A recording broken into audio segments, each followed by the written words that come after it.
Hey, what is up guys? Welcome back to the channel, and today we'll be taking a look at whether to summon or not to summon on the latest banner, because we all know Aileen is on there and all of us are so tempted to, chase that 5-star base.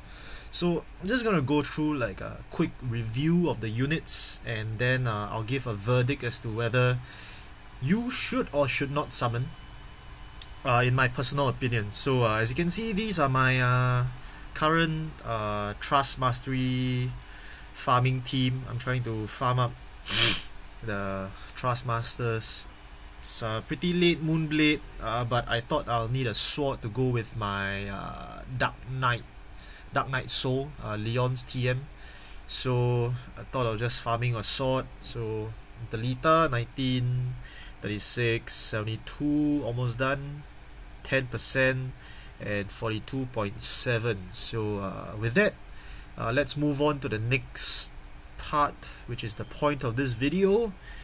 I think I can do a daily summon. So anyways, let's just talk about the banner. Alright, if you take a look at the banner, we've got a grand prize of Aileen right here. She's definitely a super good unit. We've got Sos is a tank come damage dealer, and then Heltic, it's a black mage but only goes up to 5 stars.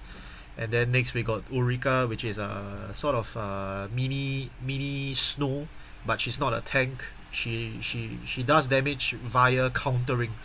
And yeah, so let's dive slightly deeper into these units by taking a look at their skill set and whatnot. So I'm not gonna go through every single skill we see, but just gonna show, like, why I think the unit is as such. So let's start off with Ulrika. Ulrika is a 3-star going up to 5-star base.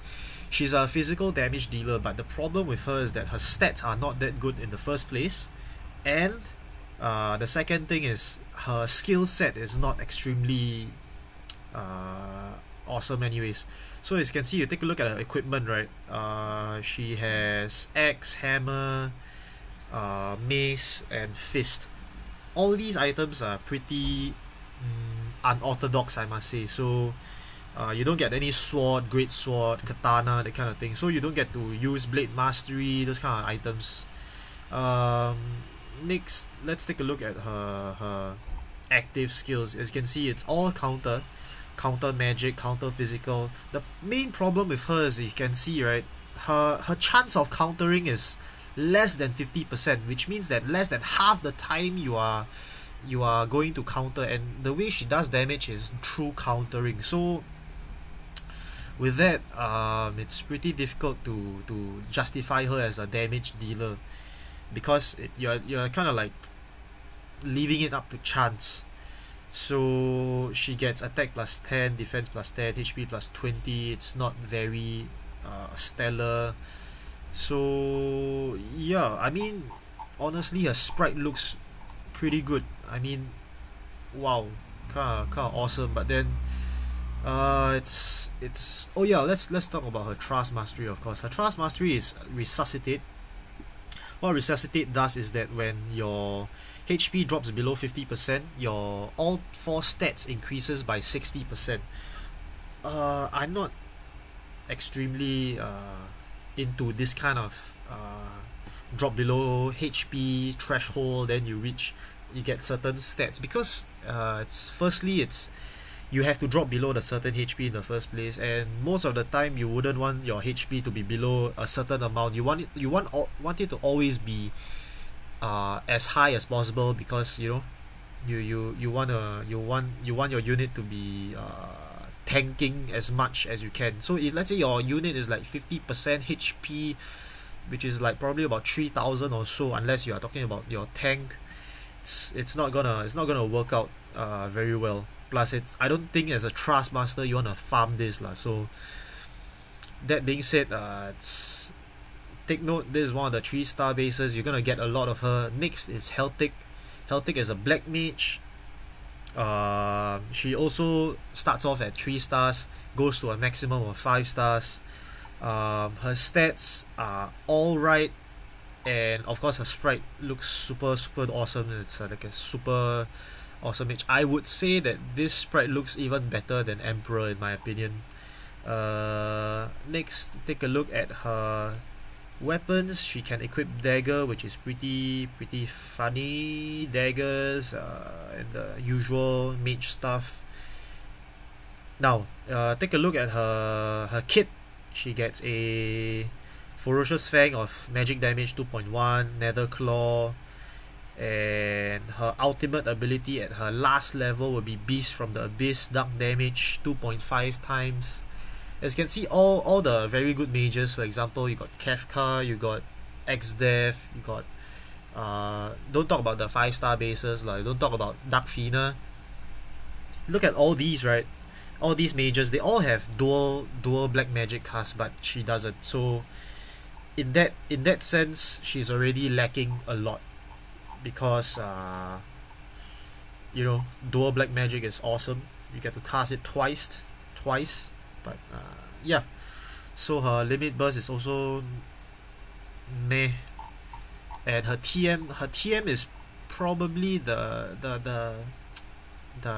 only thing. I mean, it's not very good also, but at least it's better than Ulrika in my opinion. NP and magic plus 15%, and increase dark resistance by 20%. So it's one of those TMs that you will equip if, let's say, you are going forward to fight let's say Dark Ifrit. You want additional dark resistance on your units for survivability. But then you take a look at this MP and magic plus 15%. The thing is, it is one of those TMs that doesn't do very well in excelling in one stat, but it's like zapalang everything you throw in. Then it becomes a very watered down version of a certain TM. For example, you take a look at Shantoto, right? She has magic plus 30%. Now you give magic plus 30. Would you rather have magic 30% on one slot, or would you have magic, MP, and dark resistance all in one slot? I personally feel I'd rather get Shantoto's TM, whereby you increase magic by 30%, and then you free up the other slot if, let's say, you want MP plus 30%. So now using two slots, you get both MP and magic plus 30%. It's that kind of thing. So this TM, it's not something you'd really farm for. So there again, it's meh. So let's move on to the 4-star base. Now this guy is probably the main reason I would pull on this banner, because it's a 4-star base, so at least you get a certain quite a high chance to get him, and he isn't a very bad tank come damage dealer. So as you can see, it's a physical damage and tank. It's a 4-star base going up to 6 stars.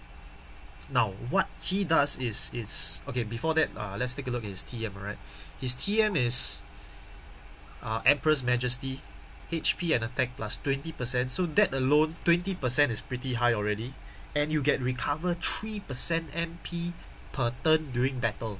Most 5-star bases get auto refresh at 5% MP per turn, but this TM, aside from giving you both HP and attack, gives you MP plus 3%. So for units, for example, like Noctis, you usually want to shove a 30% attack on Noctis, but let's say, for example, you compare between Quick Assault, which is Shine's TM, versus Emperor's Majesty.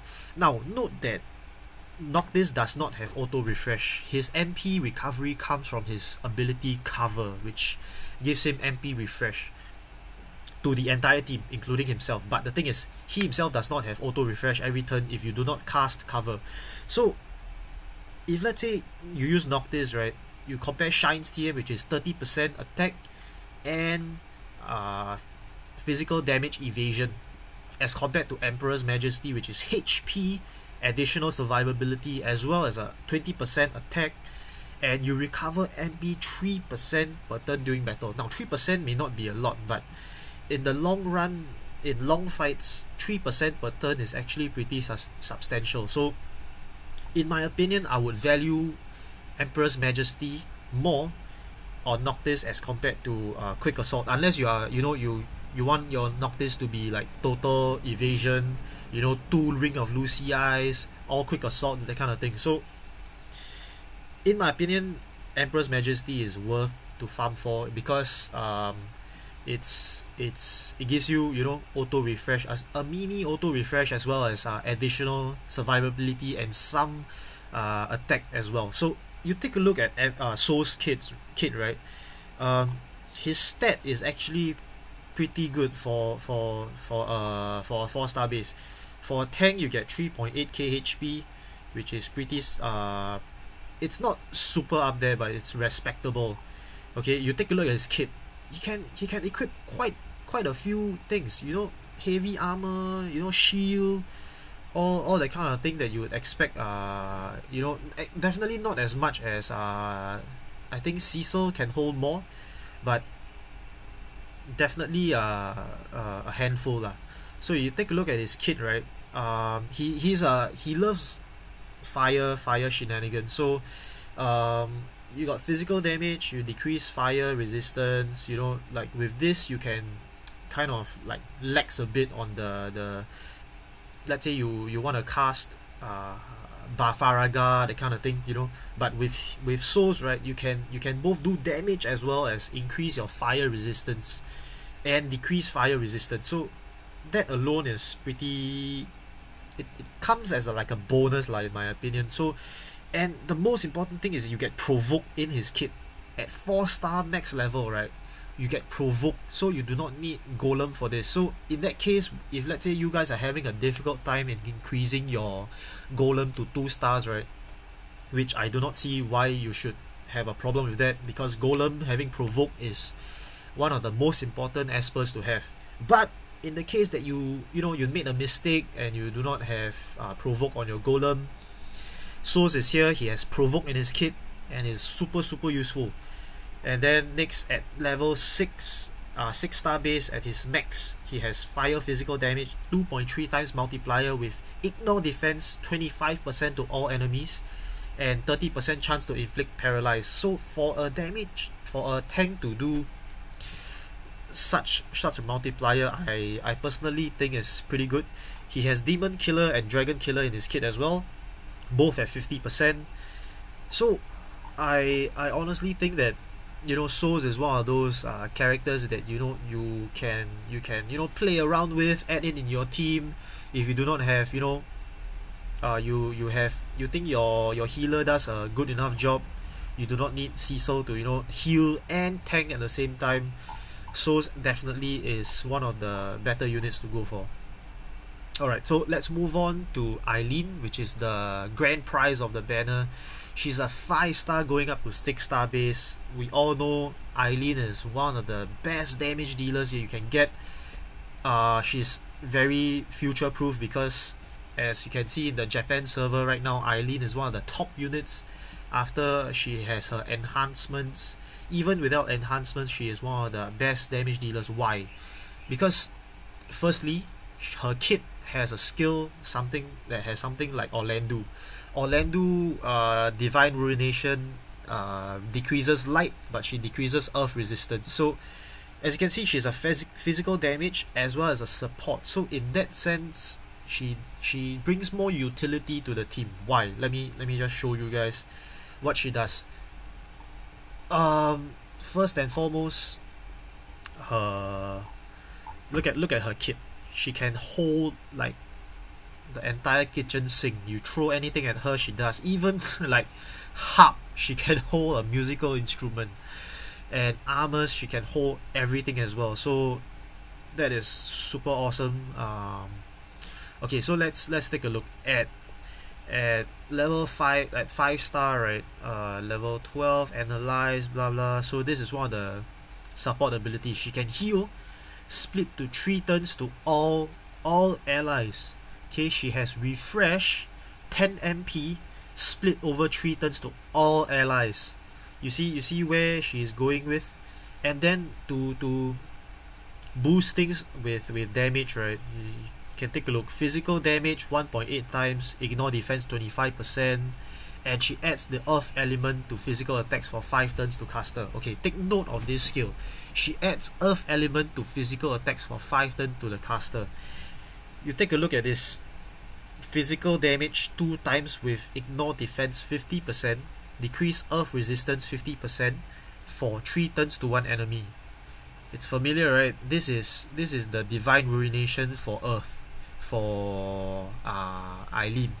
So how the thing is very similar to Orlando, right? Orlando needs a light weapon in order to fully exploit the decreased light resistance of 50% to the 3 turns to one enemy. But here, in Eileen's kit, we get add earth element to physical attack for 5 turns. So, in that sense, because we have very limited earth elemental weapons. One is a rod, and aside from that, the next one will be a lance, which is her own TM, which is artisan. Gives you 135 attack. It's a spear, and it's an earth element. So, if you in that sense, it's more difficult to fully exploit Aileen if you do not have a earth weapon, which is definitely you want to equip her own TM, or not. You have to spend an extra turn, using this add earth element to physical attack. But at least she has these groundwork skill in her kit as compared to Orlando. Orlando does not have add light element to physical attack, but Orlando has a thunder attack, which paralyzes the enemy. But that is Orlando. But he's a physical damage dealer, pure physical damage dealer. Does not give any support and whatnot to the team. So with that, as you can see, she gets attack plus 30% as well, attack 30%, increased physical damage against mechanical and stone monsters. So she got like sort of a killer ability, HP plus 20%, and her limit burst physical damage 4.1 times with ignore defense. At maximum level, she gets 4.1 times. So that is actually huge if let's say you wanna go for her limit burst. But honestly speaking, power driver is the main reason why she is so Okay, so with that, right, let's talk about chaining. Orlando's divine ruination is the easiest to chain, followed by Aileen, and then Fravia. Fravia is the ice Orlando. This is the earth Orlando, if you want to put it that way lah. So her chaining is relatively easier as compared to Fravia, because her animation is not that, she doesn't have like a very funny kind of animation. So with that, this is a reason why Aileen is one of the more chased after 5 stars lah. So if we take a look at the banner all in all, right guys, we take a look at the banner all in all, I personally think that to chase for a 5 star, right, I mean for free to play, I mean if let's say you want to spend your lapis chasing after a 5 star, by all means go ahead, because Aileen is a super good unit to go for, and it's you won't be wrong. You won't be sorry for trying to get Aileen, and if you happen to get her, you'll be super happy. But if you are free to play and there's only a limited amount of lapis you can finally farm from all the events and the quests. I mean events not so, but from the quest you have only that set amount of lapis you can farm. I personally think that to try to chase after a 5 star, it's a pipe dream lah, guys. Unless you just want to do your, I mean my personal recommendation is do your dailies.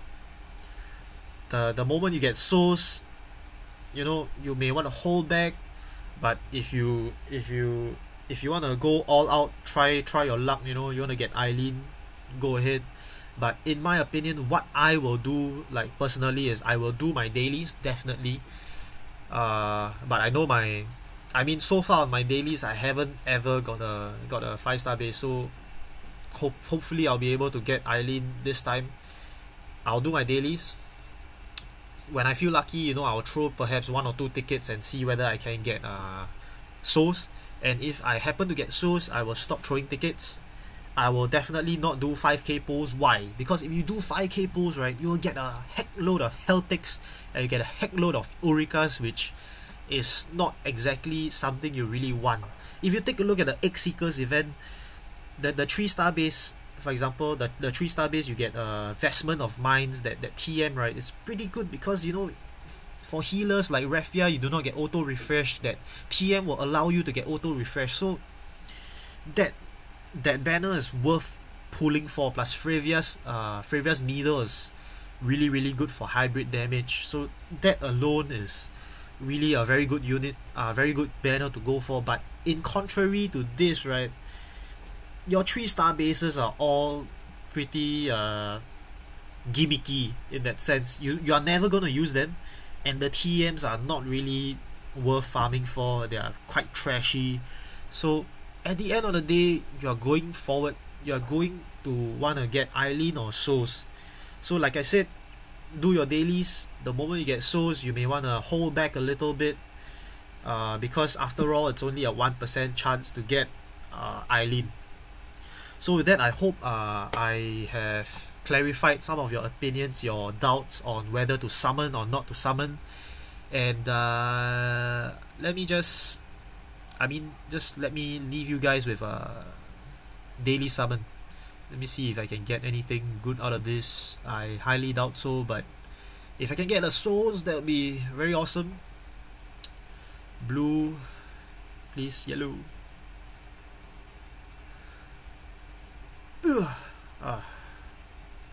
See what I mean, guys? Never never get anything good at all. Okay, but anyways, I hope you guys like the content that I showed you guys, and if you like this video, leave a thumbs up. You know, anything you wanna ask me, leave it in the comment section down below, and I'll see you guys next time, and bye.